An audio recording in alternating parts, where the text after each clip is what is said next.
Okay guys, today in this video I thought I'd come back and revisit one of these tools that you saw me unbox here in this video right here.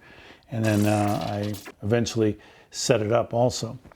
But this is the Powermatic joiner, and it's a 6-inch joiner.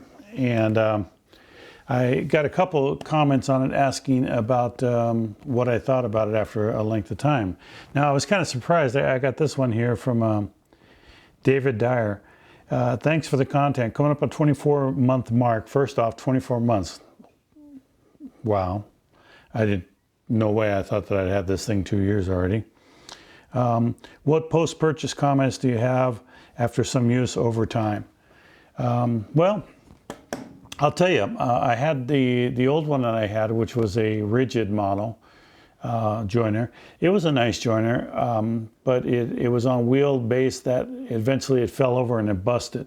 And so that's one of the reasons I ended up buying this. It actually broke the head section.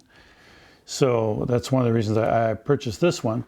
And I did a little research before I did purchase it, and I found that this one didn't really have anything, negative to say. I mean, there's always some negatives out there, but it really is a good machine, and it's a solid machine.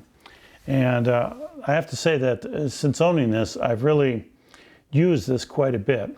I haven't sharpened the blades yet. They're just starting to get where they need it, so I'm going to start sharpening them here pretty quick. But I like a lot of the stuff about it. The one thing I wouldn't mind having on it, which is sort of a dream thing, the fence does give you angles, but it'd be nice if the fence could go back and forth. Now, I don't know any joiner that does that, but just to sort of get an angle on the blades, I think would be nice, although it may have adverse effects to it that I'm not aware of. But I take everything out at 1/64 of an inch. So I take a very small amount off and I just go a number of times. You can easily go 1/8 of an inch and get your work done much quicker. But I use this for all kinds of stuff. These doors, when I make these doors and these cabinets here, to size them up correctly, once I get them all put together and to size them up correctly, is I'll go on the joiner, and as long as I take the same amount off of each side, I can make the doors smaller without messing up the design or the corner from the miter. So I use it for that. I use it for all the edges whenever I get any wood, and I buy wood surface 3 sides, so the front, the back, and the one edge is surfaced.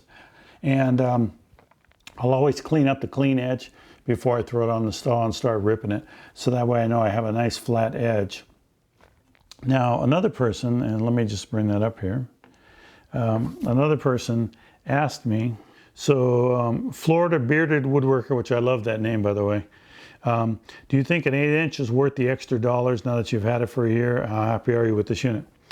Well, I think, the 6-inch has served me well because I don't buy, there's only one place that I can get the wood in the rough, and I don't save that much. So I don't really buy the wood in the rough. I buy it surface 3 sides. So the 6-inch is perfect for me. Now, if you're going to use wood that is, rough on all 4 surfaces, and you're going to start truing up a rough piece of wood, then yeah, I think the 8-inch is definitely worth it, definitely well worth it.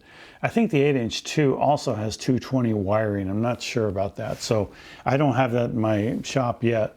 So this works out for me. So I think you do need the 220 for that, for the 8-inch. But yeah, if I was looking to do rough wood and I could save quite a bit of money, and I was doing a lot of woodworking, I definitely would buy the 8-inch, or even a 10-inch if they're available, or 12-inch. Although the price exponentially goes up quite a bit on that. But that would be worth it if you were doing a lot of wood going through. And plus, the bigger machinery generally has the bigger motors, the bigger, more of an industrial setup, so it lasts longer, it can take more abuse. Now, as far as this goes, I've not had any issues. The only issue I've had with this is this piece right here, which is a locking mechanism on the one wheel down there. I kicked it. I think I kicked it or I banged it up against something.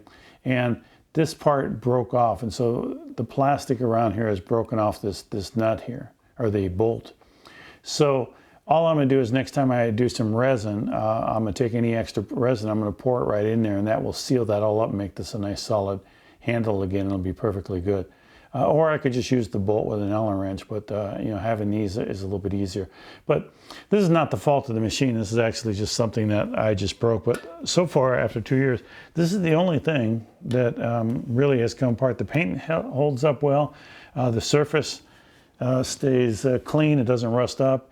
Everything, you know, goes really well. Now, I do live in the high desert, so we don't get much in the way of humidity here, as you would maybe in the, you know, in the south. But overall, I have to say that I'm very, very happy with this machine. I would recommend this joiner if you were looking to buy a joiner. I think it's also reasonably priced. It's right in the ballpark that where it should be, and you can find it on sale for like 10% off at, like, you know, different places. But yeah, I mean, I'm very, very happy with this. So my review on this after having it for 2 years is that it's a very good machine. Well worth the investment if you do any type of woodworking and you want to make sure you have a nice clean edge for glue joints, for just, you know, cutting out your wood to make sure it's square, for squaring up doors and drawers, and just a lot of little odds and ends you find that you can use this. And you can also use it for making rabbets, which I have not done on it yet. I generally do it on a table saw or on my router table, but it definitely can do that quite easily and very nice. And it's also a great machine for doing tapers. Like if you have tapered legs, this is a perfect thing to do tapers on it, because most of the time you want to get a nice clean edge on the legs, and this will do it for you. But my recommendation, yes, I would recommend this.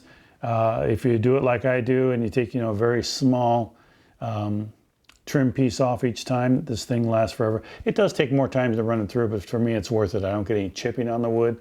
The wood is always a clean edge. I mean, just, you know, almost where you don't even have to sand it. I mean, just a little bit of sanding.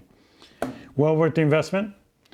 So hopefully that answers both those questions. And, you know, those of you out there that are looking to buy a joiner, maybe that answers some of your questions.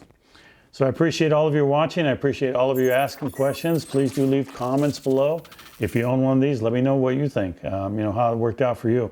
But I do like the comments. I do answer them online, and I do, you know, every once in a while I get enough of them, I think, oh, I should talk about that. So thanks again for watching, and hopefully be around for the next one.